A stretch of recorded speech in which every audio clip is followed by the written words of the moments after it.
Assalamualaikum warahmatullahi wabarakatuh. Bismillahirrahmanirrahim. Kali ini kita akan membahas topik bahasa Arab yang terdiri dari subtopik. Nah, topik-topik tersebut terdiri dari parts of speech versi Inggris dan versi Arabic. Yang kedua adalah Arabic alphabets. Ini nanti nggak akan kita bahas karena semua peserta sudah tahu. Yang ketiga Arabic vowel signs atau harokat dalam huruf-huruf Arab juga nggak akan kita bahas. Yang kita bahas adalah topik nomor 4, indefinite dan definite. Nomor 5, masalah noun endings. Ini kita sering sebut istilahnya i'rab, yaitu ujung dari suatu kata itu fathah, kasroh atau dhammah. Nah, nanti kita bahas di sini.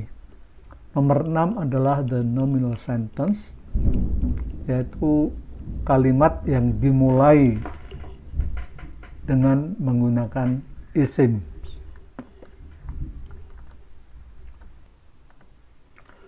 Baiklah, kita lanjutkan. Di sini diperlihatkan ya, materi ini ditulis dalam bahasa Inggris, tapi enggak mengapa. Nanti akan diterjemahkan sebisanya supaya lebih mudah difahami. Ini yang pertama adalah jenis kata atau parts of speech English version versus Arabic version atau versi Arab. Nah, di dalam bahasa Inggris jenis kata itu ada 8. Yang pertama adalah noun, kata benda. Yang kedua pronoun atau kata ganti orang. Yang ketiga adalah adjective atau kata sifat. Yang keempat adverb atau kata keterangan. Yang kelima interjection atau kata seru. Yang keenam adalah verb, kata kerja. Nomor 7 conjunction, kata sambung. Nomor 8 preposition, kata depan. Nah, untuk supaya bisa memahami ini, pada saat menyaksikan video bisa langsung kita pause terus dibaca keterangan ini, karena kita nggak akan membahas yang versi Inggrisnya. Adapun versi Arab, bahasa Arab punya hanya 3 jenis kata. Yang pertama adalah ismun atau kata benda. Yang kedua fi'lun atau kata kerja. Yang ketiga harfun atau kata depan.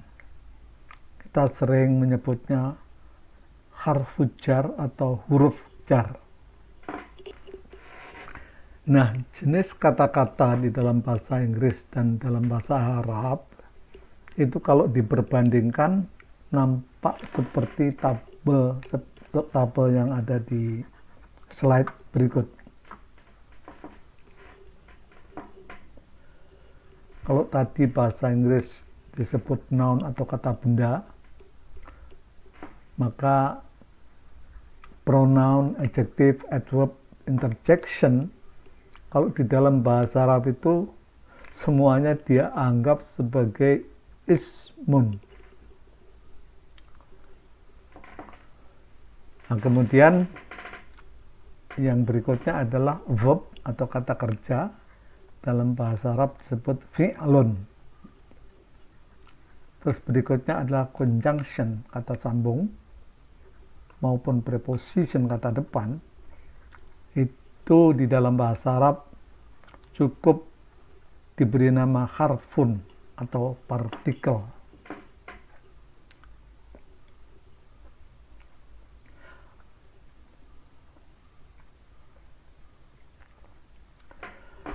Sekarang kita langsung ke pembahasan tentang masalah indefinite dan definite. Seperti di dalam bahasa Inggris, dalam bahasa Arab, kata benda bisa juga indefinite atau disebut nakirah, or definite atau ma'rifah. Nakirah itu tak tentu, kalau ma'rifah itu sudah tertentu barangnya atau bendanya. Yang kedua, definite noun atau kata benda yang indefinite itu biasanya kalau di dalam bahasa Arab ujungnya adalah tanwinun, berbunyi an, in, un, dengan double of the vowel sign. Jadi didobelkan tandanya. Kita sering mendengar istilah fathatain, dhammatain, kasratain. Nah, itu maksudnya. Contohnya adalah a book, kita bun, a chair, kursiyun. Nah, sedangkan definite noun ditandai dengan adanya huruf al, bukan huruf ya. Kata al di depan isim.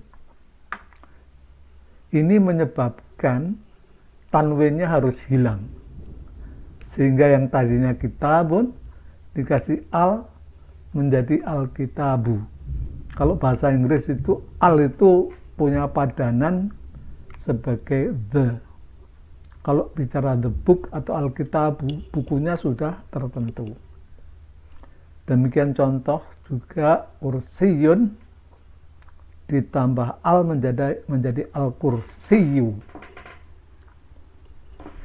Nah, ini sangat penting, perlu diingat bahwa al dan tanwin tidak boleh secara berbarengan ada di dalam satu isim. Jadi alkitabun menjadi salah ya. Kita harus memilih salah satu, kitabun atau alkitabu. Juga kita bisa perhatikan kata-kata berikut. Khalidun, Muhammadun. Untuk Khalidun, Muhammadun karena ini nama orang dan orang itu sudah tertentu, walaupun ada tanwin, dia tetap berstatus sebagai definite atau ma'rifah. Seolah-olah ada al di depan kata-kata ini, walaupun kenyataannya tidak ada. Nah, ini masalah yang penting adalah noun endings atau ujung dari isim. Dalam bahasa Arab, kata benda punya perbedaan suara di akhirnya sesuai fungsi isim tersebut. Nah, ini dari tabel ini bisa kita lihat. Ini nama dalam bahasa Inggris, kita nggak akan sebutkan. Yang penting dalam bahasa Arab, itu ada 3 macam. Yang pertama adalah marfu'. Kalau suatu isim itu disebut marfu bila mana ending vowel sign-nya, harokatnya adalah dhammah. Nah, fungsi in a sentence, fungsi dalam kalimat, dia bisa sebagai subjek. Contoh dari subjek itu ada alkitabu, kitabun, Muhammadun, babun. Kalau itu disebut di awal kalimat, itu akan menjadi subjek. Yang kedua adalah mansubun. Itu tanda ujung dari isimnya atau tanda ujung dari kata-katanya adalah fathah. fungsi di dalam kalimat, kalau dia mansub, itu adalah objek atau sasaran dari kata kerja. Contohnya adalah Alkitabah, kitaban, Muhammadan, baban. Nah, kalau dia dalam posisi objek, biasanya didahului oleh fi'il di depannya, maka dia menjadi mansub atau objek. Yang ketiga adalah majrurun, dengan tanda akhir dari kata-kata adalah kasroh.